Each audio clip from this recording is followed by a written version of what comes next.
I'm gonna let you be that determining factor. It's got nothing to do with me. Basically, the only thing that I can do is I can show you the positives, the negatives, only based upon my experience and based upon the fact that, you know, I might not have incredible throttle control and steering, and I am not a professional here. Bad jumping. But what I can say is that this company, Hosim, has been extremely responsive. And I shouldn't look away, because then people are going to analyze whether if you're saying something that's factual. Hosim has been they actually have been extremely responsive. And I have to say that I don't believe that it has anything to do with, I'm looking away because I'm looking at the car. I don't think it has anything to do with the fact that they sent me this car and they're looking for content, because if anything, I can't seem to explain strong enough to where what I'm putting out here about these vehicles is what it is. It's only based upon that, you know, what do they call it? One man's experience, or one individual's experience. I'm saying man because that's what I identify as. I identify as a male. Beyond that, you just gotta laugh about some certain things. If I identify as a cat, does that mean I'm a cat? But this Hosim, bringing this thing back out again, they were very responsive with the motor. They basically immediately sent me out. So this is the old motor. The rotor, not sure if it was heat. I feel that this was just a defective motor, and stuff like that happens. So when you think about just in the automotive industry, it doesn't seem to matter what vehicle you have. You might not hear it from maybe some of the higher end vehicles, some of them. But maybe they have a better way of keeping things, you know, on the, you know, clamped down. I don't know. I really don't know. I know that, you know, Tesla, or at least I understood that Tesla had a good way of being able to keep things quiet for a certain period of time, because things can be damaging. Now, obviously, the information that I'm putting out here can be damaging to Hosim.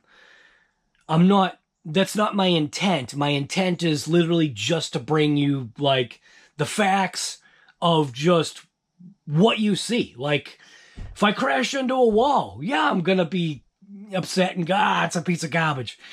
It's just the way I am, man. It's that initial response. So anyways, back on this Hosim X07. They gave me a motor, installed the motor. One of the screws I broke because I just didn't use fire to release the thread lock. So remember, if you need to open those motor cans, I should have. There's been times when I've come across thread lock that really wasn't there, and I really wasn't thinking that these little motors, for some strange reason, that these things didn't have thread lock. Maybe because the other one twisted open, but nothing in this world is perfect. You can just do the best you can with what you've got. So enough of that spiel. We're gonna jump into this thing. The car suffered some type of a gear breakage, and I'm unsure where that gear breakage is. So it's not differential, and when I said differential, I meant it wasn't any kind of internal. It could be ring and pinion on the rear. I'm more thinking there's the possibility of that than anything in, like, I guess I almost want to call it like a transmission. Because of how many gears that thing has in it, I think it's like, I think I saw 4 gears in there. Not including the pinion. So that'd be 5. There's a good amount of gears inside that little transmission right there, and they all seem to be metal. So, yeah, let's just bust into this thing.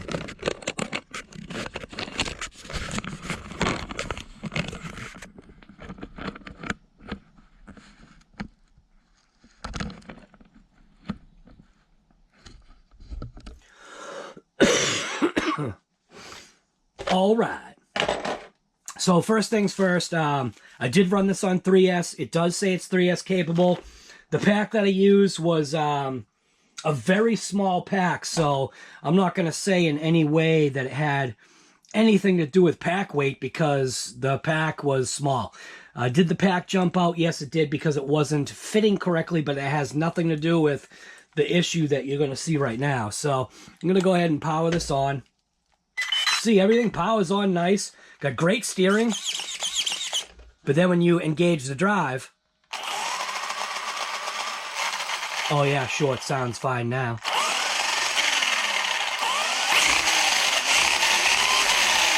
Alright, you can hear some clicking. Now see that right there? That potentially says rear drive. Yeah. So I do think it's rear differential. I do think it's the rear diff. So because of that little test right there, I am going to go ahead and go right after the rear differential on this thing, because I do feel potentially that is what it is. Now, looking at this thing, I believe this is a split case, I think, but I'm going to go ahead and I'm going to go after 1, 2, 3, 4 screws right there, right off. Trying to make it so that you can see here. So everything is Phillips. I'm okay with, you know, Phillips. At this level, it doesn't really, I don't really feel it's a huge factor. Man, I almost need extra light here. I don't know if I should bring in extra light, because see, when I look at that, I can't really tell whether if it's all right or not. So I'm just going to give it a shot. I'm going to take out these, whoops. I'm going to take out these 4 screws right here. 1, 2, 3, 4 first, just to see where we're at here. My guess is I'm hoping that this is going to release a section of the diff. We'll take it from there. But I'm just going to get these screws out of here first. All right. Does that help any? Not really. All right, so that makes it so this wheelie bar can kind of slide out of the way. And that does release, seems like a portion of the diff.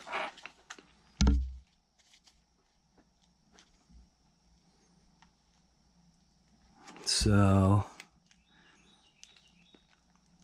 there are 1, 2, 3 screws there, which looks like it might take off this top cover. So I'm going to go ahead and go after that.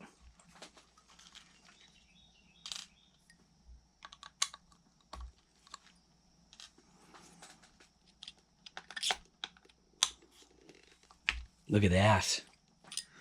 Think that. Wow, look at that. Check that out. That released the entire rear end. That is not a bad deal, man. So let's see. Yeah.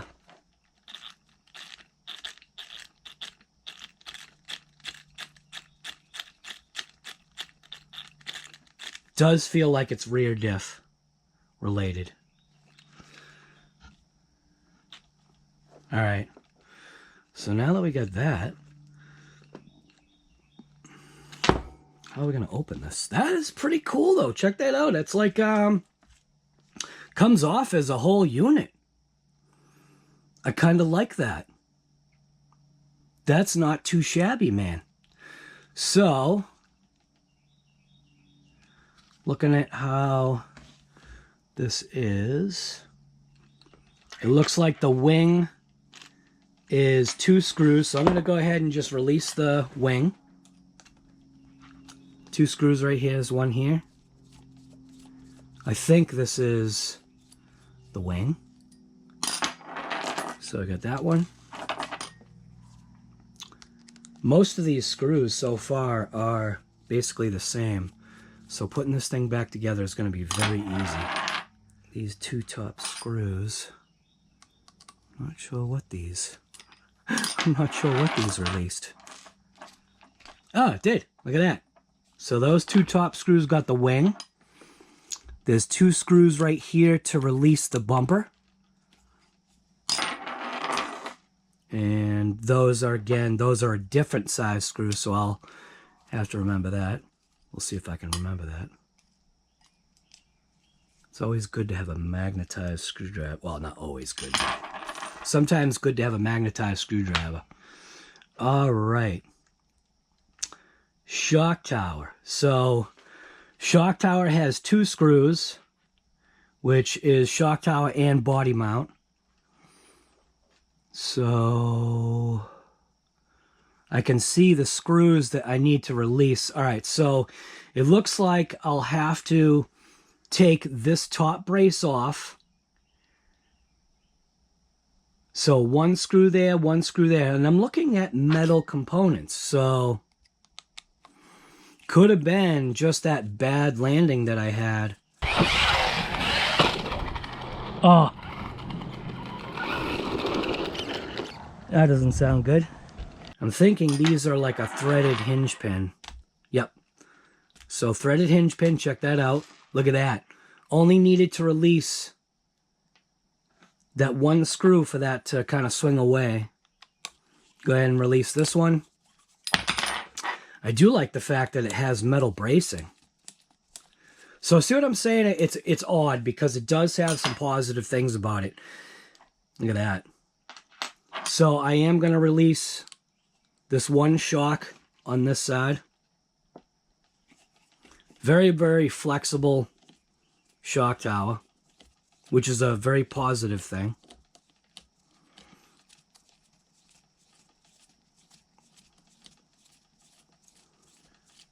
So, and it looks like the, yep, there we go. So I can kind of leave that like that. That swings out. Might be better off going ahead and releasing this one too. Actually, you know what? No. I'm going to take the whole shock tower off. I could leave that together, but probably would have been more wise, but it'll get it more out of the way for filming purposes. So those screws are different. Swing that out of the way. Check that out. There we go. All right, so that works like that. So now this case looks like it's 1, 2, 3, 4 screws. And I believe, yeah, I believe that should come apart. So it looks like those 2 screws that I took out, actually, wait a minute, there's another one right there, I think. All right, so that one screw that I took out there, it's, the other side is right there. So it looks like it was the 2 screws, 1, 2 that released, and then the 4 screws that released the whole rear, like, module kind of looking thing.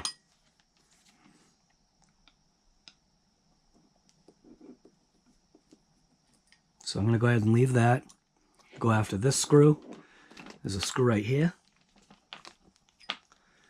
See, lighting is terrible. I got to get a light. I'll be back. All right, this is my solution, which is probably now blown out. So my solution was to add more light. I don't know if this is actually going to work, but if it's blown out, man, there's nothing I can do about it.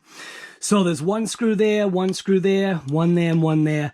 And that looks like it should release this entire top section, which has, I think all the gears in it. So let's see what happens here. So I got this one. Even the cups are held on with Phillips. That's kind of interesting. The cups are held on with Phillips. So what I was thinking about, there we go. All right, here we go. Here's the reveal. So what are we going to see here? What are we going to see? So now this should... Alright, well, I guess that's where this video is going to end. 15 minutes is enough of wasting your time.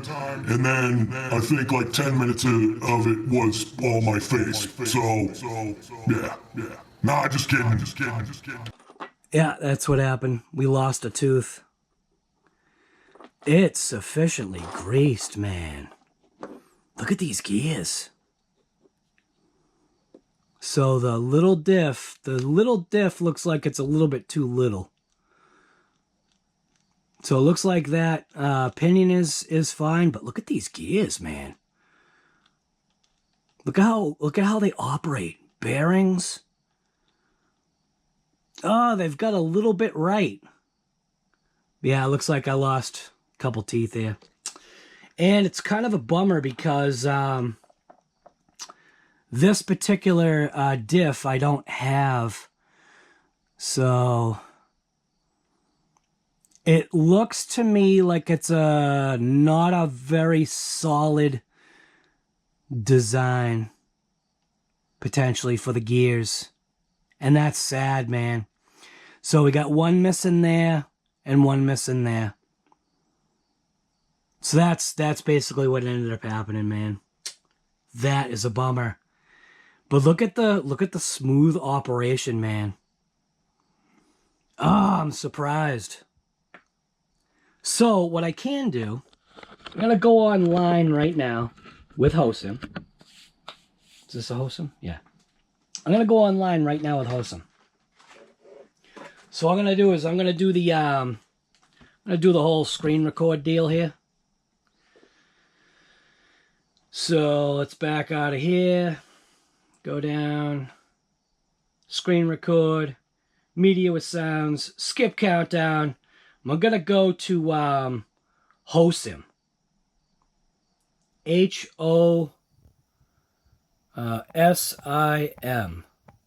So we're on the Hosim website right now. Click it. And what I want, I'm going to hit shop now. Because that car right there is obviously the one.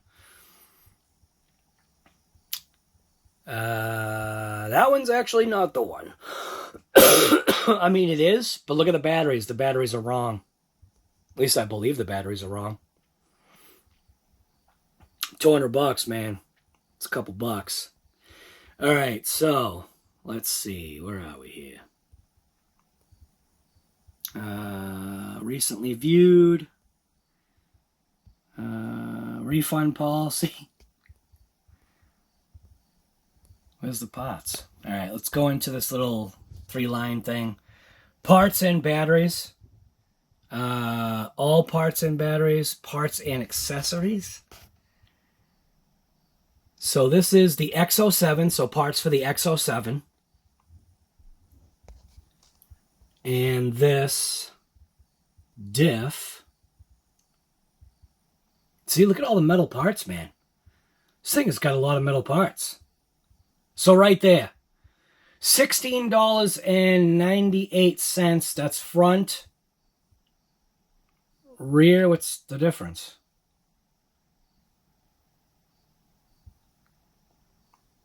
The whole diff is $21. Wow, that whole diff, look at that. That's with gears and everything. How much is that one? $22. All right, so what I am going to do,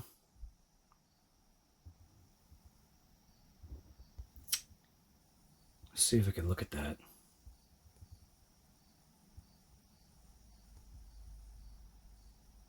Man, it's a bummer.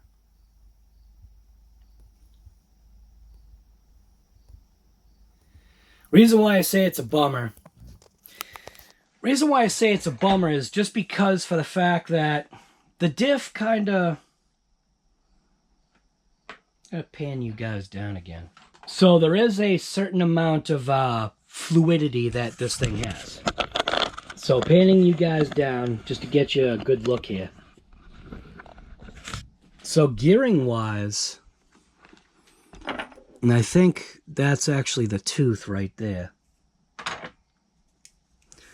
So there should be 2 teeth in here. I believe this is one of them. Yeah, it's one of them. And the other one, there's the other one. So the other one is right there. So that is what happened. So that accident, obviously, is what caused the issue. Now, should I be driving this thing on road? Is that what the problem was? And that's where I say I kind of leave it up to you guys and your determination for... Actually looks like it's better. That's your determination for what you feel is proper. Do you feel that, you know, being an off-road, you know, thing like this, did I cause that ultimate destruction? And that's why I put at the end of the video, you know, was it me or was it the car? So it's got some good stuff about it, which is crazy. It's got some oddness to it too, because it's got like, I still can't get over the fluidity of these gears. I can't get over the fluidity of these gears, man. I really can't. It's all metal gears. I cannot get over the fluidity of that.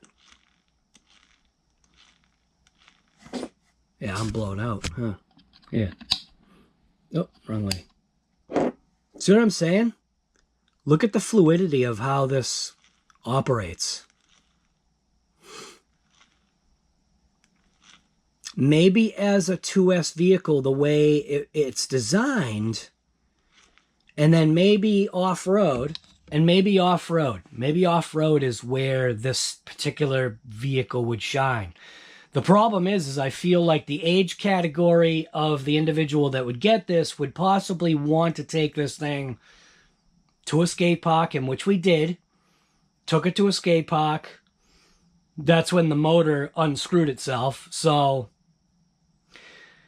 I'm going to go ahead and grab up one of those diffs. And we'll take it from there.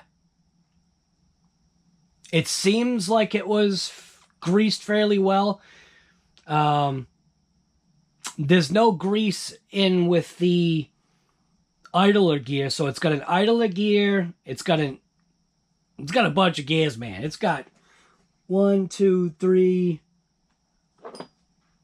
It's actually only 3 gears. I think I had said 4 or 5 or something like that. But when you count like all the gears together, yeah. It's got some beef and spice, meaning it's got, you know, nice chunky axles. It's got, you know, metal hubs. It's not going to be food for Big Black. I am going to give it another shot. I am. So anyways, RC Guy Garage, and this is just investigating. This is part 5 of the Hosim X07 and seeing what this thing can take. Kind of does appear like the differential is a little weak with that, you know, weird design that they've got here. It does seem like it's a little odd in its design. It's like an accordion looking deal. So I'm saying it's like an accordion. So, and it basically broke there and there. So technically I can still run this thing because it just will, it'll just be grinding. But very surprised. As far as the grease goes, like I said, definitely seems sufficiently greased for what this is. I'd put probably just a little bit more just because it's the way I do it. But if I look at the gears, though, the gears have a coating of grease, like all the way around. So, and like I said, the fluidity of this, I would definitely like to see it more locked up. But that's the way I am.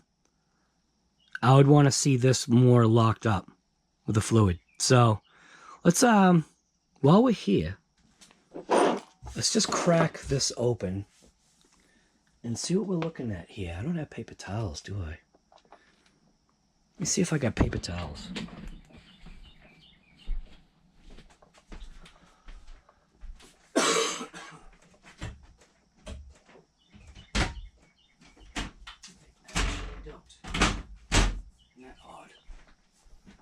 I think I get napkins though.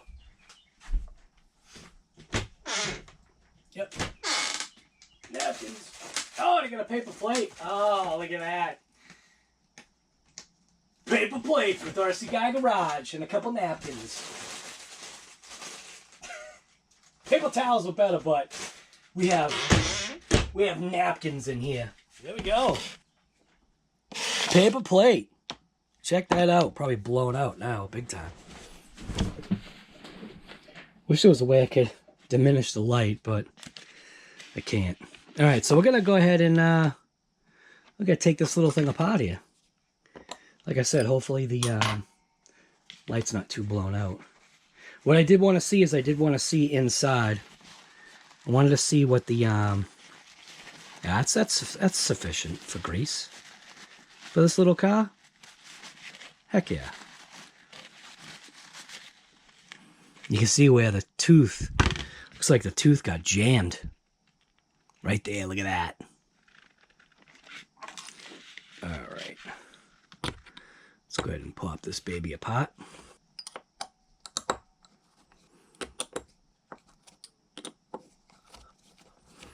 At least get a look inside the diff anyway. I think I need a light with multiple settings. So there we go. Pop this little diff case. See what we're looking at here. The gears.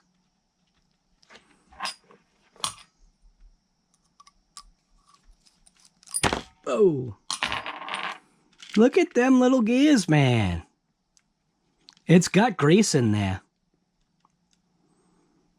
So maybe putting a diff fluid in there would work. Problem is that because it's not, look at that. And there's no, look at it, even has like channels. So it does bleed. So it's not like a sealed diff or anything like that. So if you did put fluid in there, it probably would weep its way out depending upon the thickness. But maybe if I took like a little piece of ear plug and stuck it in there, in the new diff. And I don't think that there's, wow, that paper plate's really brightening me up. So there we go. So I'm going to go ahead and I am going to put this thing back together. We don't need to see that happen because it's the reverse operation, but I'm going to put this thing back together and I think I'm going to continue to drive this thing. It's got a blown diff. 2 teeth ripped off. So I am going to go ahead and grab a new diff, which will come in with a new pinion gear, which is a good thing. And then maybe then take this thing off-road and or take this thing back to the skate park. I think this thing needs to go back to the skate park. And I've got a 120C 3S pack, those small packs. I've got that. I'll run it on 2S, see what it's like, because that is the battery that came with. At least get a runtime with it. And then chuck in a 3S pack and see what that battery does. So why am I spending time with these little RCs? The reason why is because I think people want to know.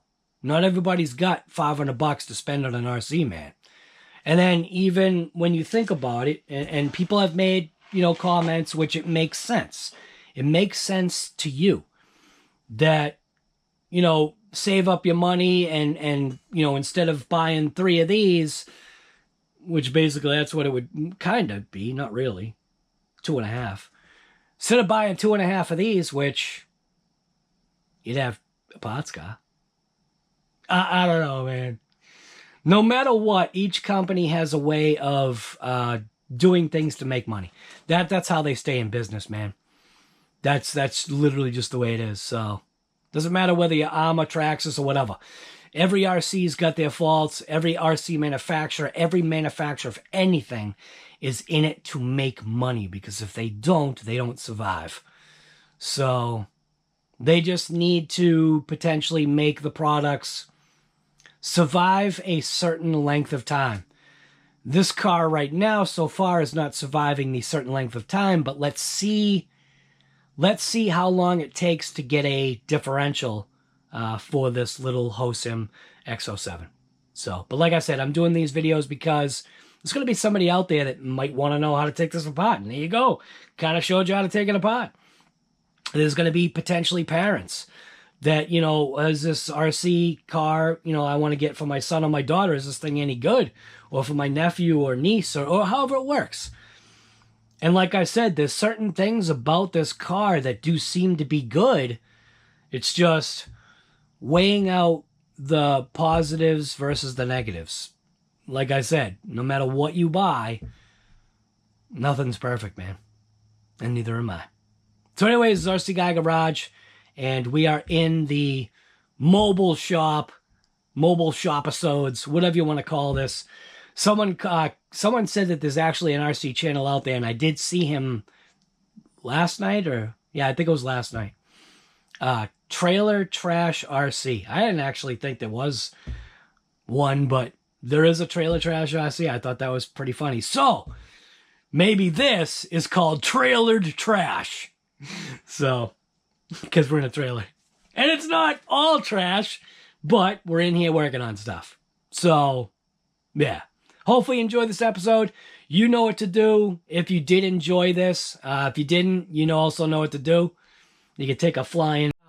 If anything, just try to make your short time on this planet. Try to make it your best one that you possibly can. Everybody makes mistakes, and that's just the way it is, man. So just do what you can to try to stay happy. So I'm out. What are you doing today?